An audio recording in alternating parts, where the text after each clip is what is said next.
Assalamualaikum warahmatullahi wabarakatuh. Perkenalkan, nama saya Salimah Hayati, nomor induk mahasiswa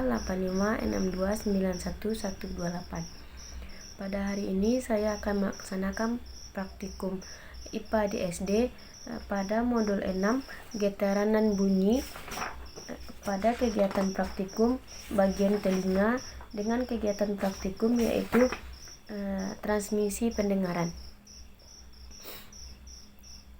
Apakah kalian pernah berpikir bagaimana cara bunyi bisa berjalan dari sumbernya dan sampai ke otak? Misalnya bunyi trompet ditiup, maka akan menghasilkan gelombangan bunyi di udara.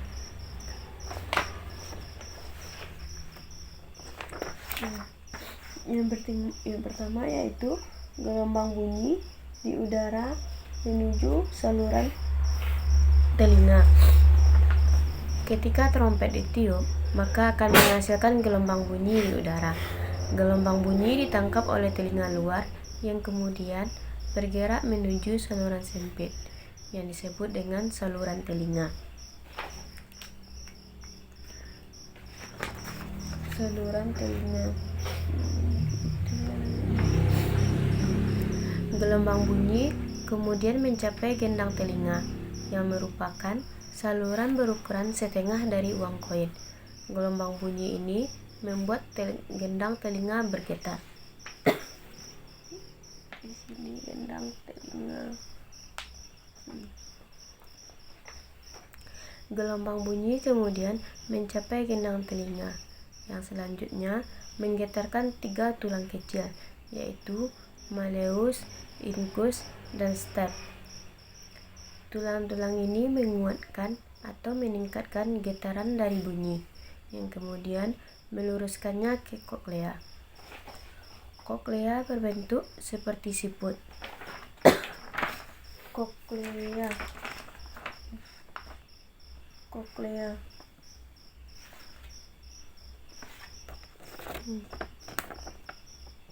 Koklea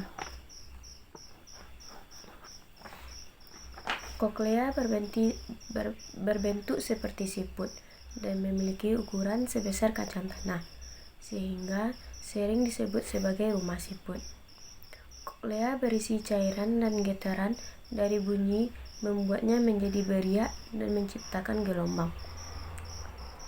Struktur yang berbentuk seperti rambut yang disebut stereosilia.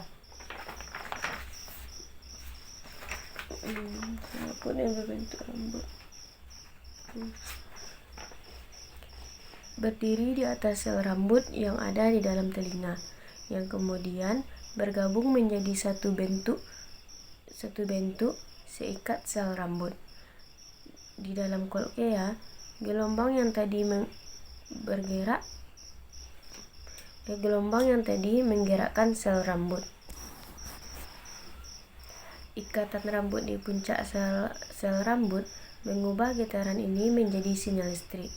Selama seikat rambut ini bergerak, ion-ion yang bermuatan listrik bergerak menuju sel rambut dan menyebabkan munculnya senyawa kimia di dasar sel-sel rambut. Senyawa kimia tersebut mengikat sel saraf auditoris yang menghasilkan sinyal listrik.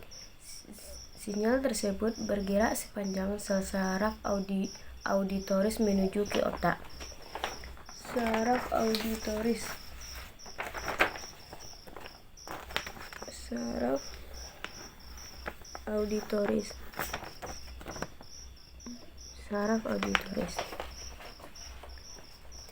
Sel rambut yang berada akan merespon frekuensi bunyi yang berbeda pula. Sel-sel rambut di bagian bawah koklea mendeteksi bunyi dengan nada yang lebih tinggi. Sementara itu, sel rambut di sepanjang saluran melingkar mendeteksi bunyi bernada lebih rendah.